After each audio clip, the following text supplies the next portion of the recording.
There is a lot to be said of faithfulness. A lot. Something that I hadn't learned forever. I just, yeah, the concept I think was fairly new to me once I started reading the Bible. And then I learned about faithfulness. Now, what faithfulness is staying true to, I mean, this is, again, I'm not reading the definition, but it's staying true to a concept, an idea, a promise. And again, I haven't read this. Maybe I should look it up. What is faithfulness? Um, it's not the easiest thing to do for me. I went to a meeting yesterday or last night. It was great. I met the head or the former head of Manhattan Bank and Chase Manhattan Bank um, in Manhattan. He worked right underneath the CEO. Um, wow, what a story! He told me the story and I said, "Have you always had this type of favor?" He said he went straight into a story of his family. He says everyone in his family said the same thing to him. Uncles, mom, dad. And he attracted the interest of the president of a bank who started him off just picking up sandwiches and things like that. But he stayed faithful to the president of that bank. 35 years later, he's rolling with the CEO of Chase Bank.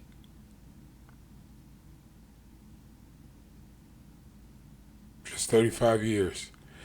But he had something that a lot of us didn't grow up with. I see the difference between him and I. We're around the same age. I may be a little bit older than him, maybe about 3 or 4 years, maybe more, 5 years or so. Same age range. He's certainly a heck of a lot more successful than I am. Seemed to love God too. Way ahead of the game. He had an advantage.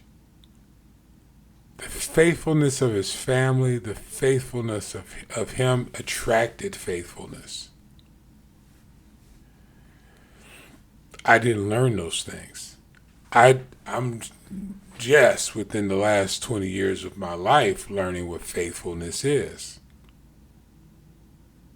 All these characteristics are important. They will help direct your path.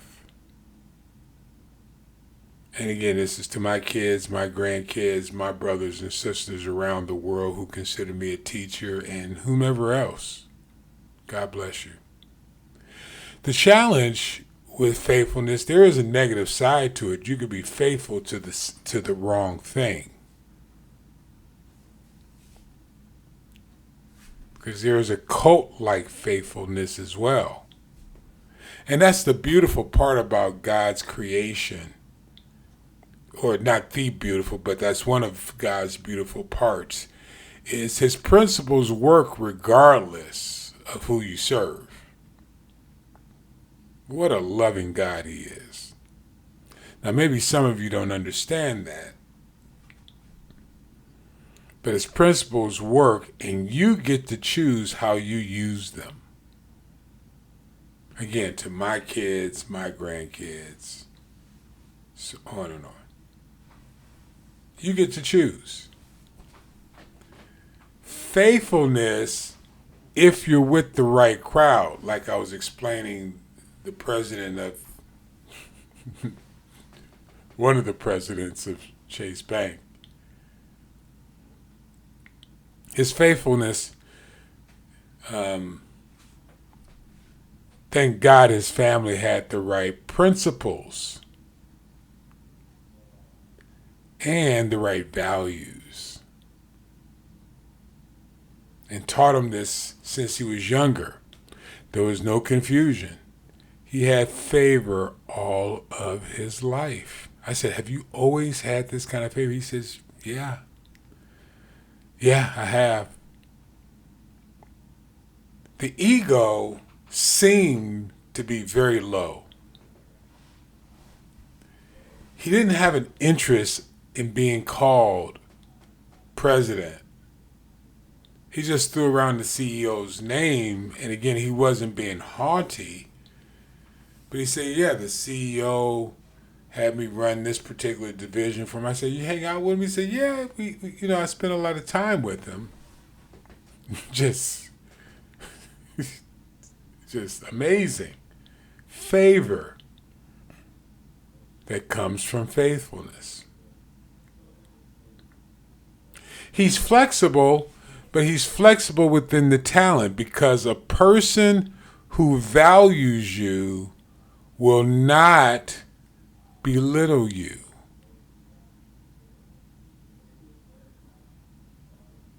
Faithfulness. You have to choose who you're faithful with and who you're faithful to. I'm going to show you that here in just a minute.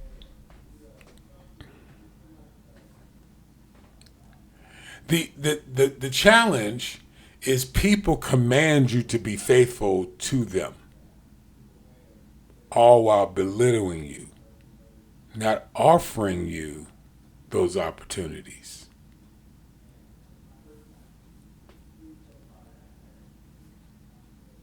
You, to my kids, my grandkids, my brothers and sisters around the world, have to determine what progress looks like in your life, and you can often look at the people around you to determine, is that the direction you want to go? And if it is, be faithful to it. If it's not, you need to make a different decision. Making that different decision can be tough, because it makes you feel like you're being unfaithful. But whatever you choose, purposefully, intentionally, in the midst of the storms,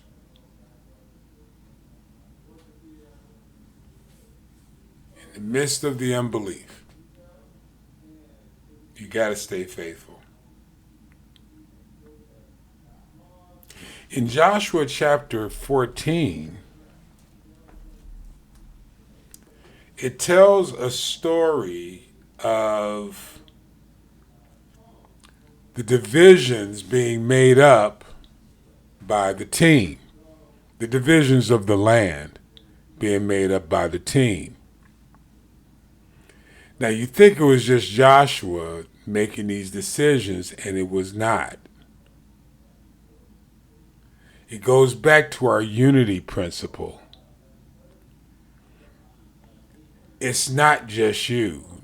This is not your vision alone. Even though you got them in the dark recesses of your room, there are other people tied to the success of God's vision working through you. The challenge with a lot of people I've seen who proclaim Christianity is they think that they're the big visionary and everyone else is just an attachment to their vision because it's their vision. No, again, going back to what I said in video 24 and previous videos before that, this is not your vision. This is God's vision.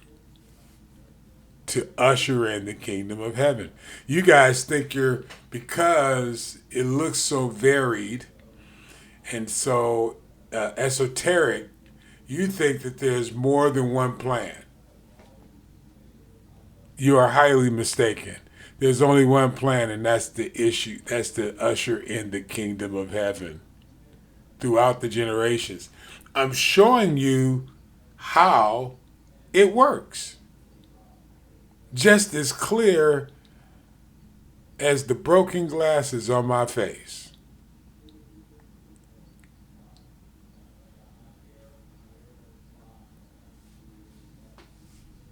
There was one vision for Abraham, there was one vision for Isaac, there was one vision for Jacob, there was one vision for Joshua. It all started with Adam,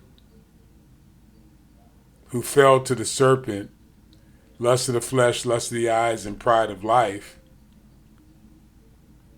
So God had to usher in a new way to bring perfection, the kingdom of heaven, legally on the earth. So he crushed the head of the serpent by outplanning him over what seems to us like generations, and what is to God, a year is as 1,000 days, and 1,000 days as a year.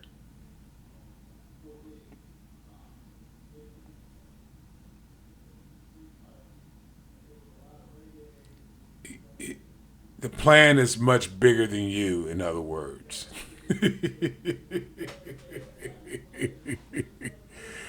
when you decided to renew your mind, when you decided to take on the mind of Christ, it means the mind of your flesh should be dissipated to some degree. It ain't about you, in other words. The egos are just large. It's part of the problem. It's part of the blockage. It's one of the, I think it's the greatest thing that the devil, as we call him, that the devil, which is all internal up here in your mind, and I hate to say it, the roots are in your heart. It's the biggest blockage we have as a body of Israel, is the ego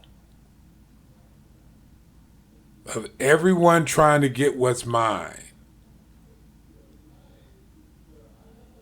It has nothing to do with faithfulness. So you charge people to be faithful to you, but you're not faithful to them. You're a hypocrite. You want people to sacrifice for you, but you don't sacrifice for other people. You're a hypocrite.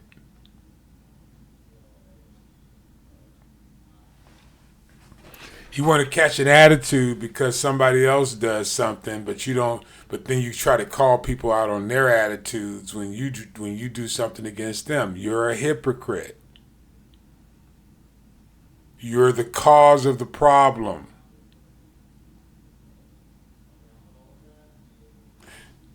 In Joshua chapter 14, though, we don't have those issues. In Joshua 14, verse 1, it says, "And these which the children of Israel inherited in the land of Canaan, which Eleazar, the priest, the high priest at the time," and I don't know if you remember him, but I can't go back. I would love to, though. His story is awesome. "And Joshua the son of Nun, and the heads of the fathers of the tribes of the children of Israel distributed for inheritance to them." It wasn't just Joshua. It wasn't Joshua's plan. The part I want to get to, though, we're not there yet, but I want to read a little bit more of this so that you catch the context of where we're going. So I'm going to do this quickly, and I want to start at verse 3. "For Moses had given the inheritance of the 2 tribes and a half tribe on the other side of Jordan." That wasn't Joshua's plan. It was Moses' plan. Moses served as the spiritual father of Israel. Tribe of Levi didn't take any land for himself. The tribe of Levi. Moses, no land. Watch how you judge God's people. I want you to catch that principle. Moses was the head of the Levitical tribe, gave himself no land.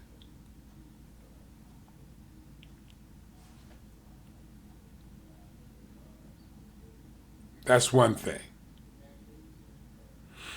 Made a promise to the half tribe of Manasseh, the full tribe of Reuben, the full tribe of Gad. These were some of the warrior tribes. In verse 4, for the children of Joseph were two tribes, Manasseh and Ephraim. Therefore they gave no part unto the Levites in the land.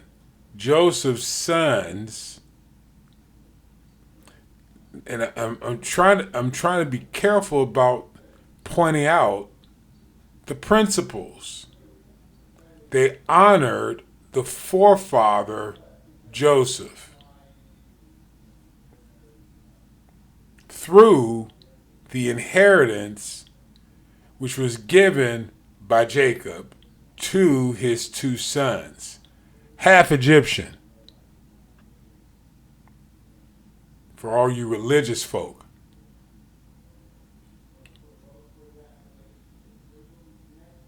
Verse 5, as the Lord commanded Moses, as the Lord commanded Moses, as the Lord commanded Moses, so the children of Israel did. So the children of Israel did. Faithfulness.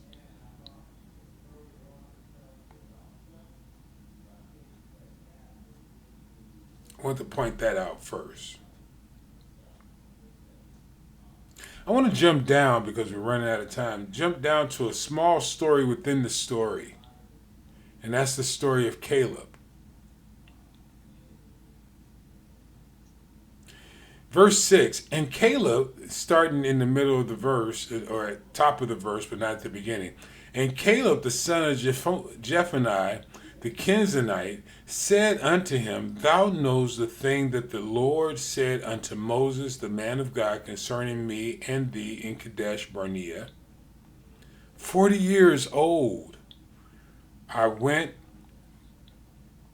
40 years old when Moses, the servant of the Lord, sent me to Kadesh Barnea to espy out the land, and I brought him word again as in my heart.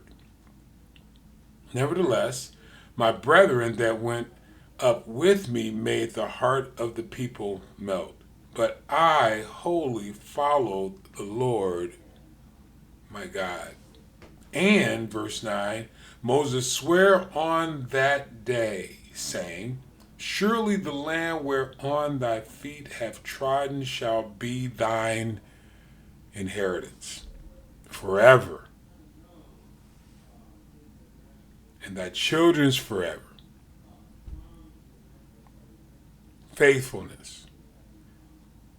Why do I say that?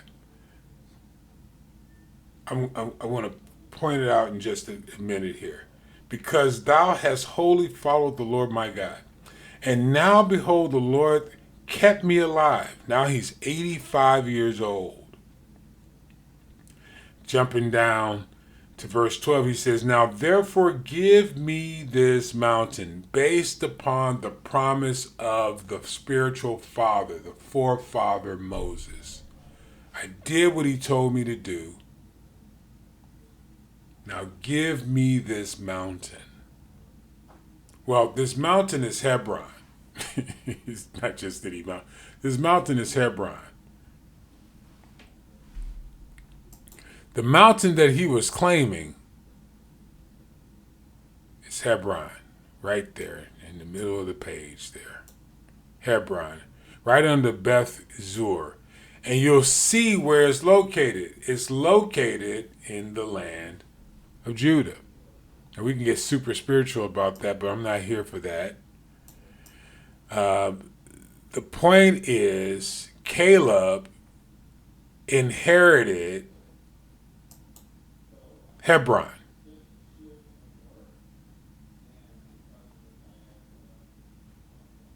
Give me the mountain this day, verse 12. Wherefore the Lord in that day, how the Anakims there, and yeah. Verse 13, and Joshua blessed him and gave unto Caleb the son of Jephunneh Hebron for an inheritance. Hebron therefore became the inheritance of Caleb's son, the son of Jephunneh, the Kenizzite, unto this day, because that he wholly followed the Lord God of Israel, faithfulness. Why is that important? He's of the tribe of Esau, the brother of Jacob. He's not of the tribe of even a tribe within Israel. He's of Esau. Esau.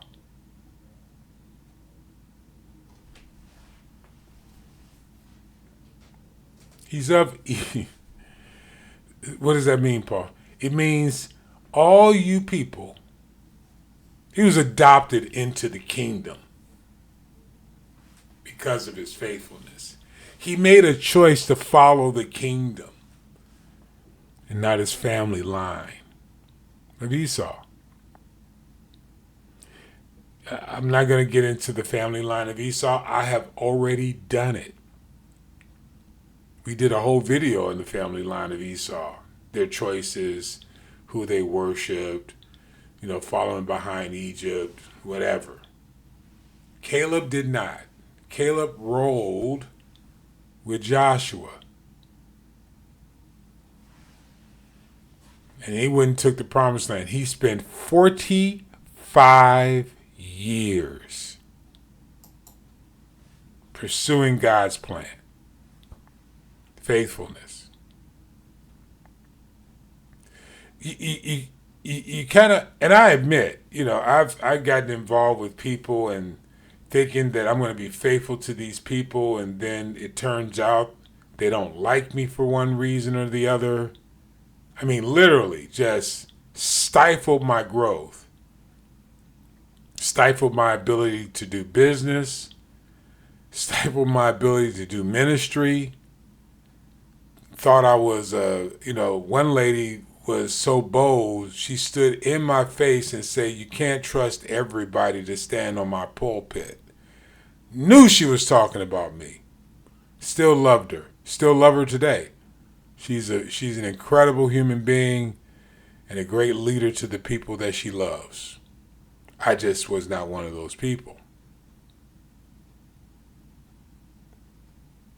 But the faithfulness and who you pay tribute to is hugely important, and sometimes you don't get the promise for 45 years. Amazing story. For me, it's an amazing story. If these videos or podcasts are helpful to you, please like and share them with those in your life. And thank you for taking this journey with us as we explore the kingdom of God and usher in the kingdom of heaven.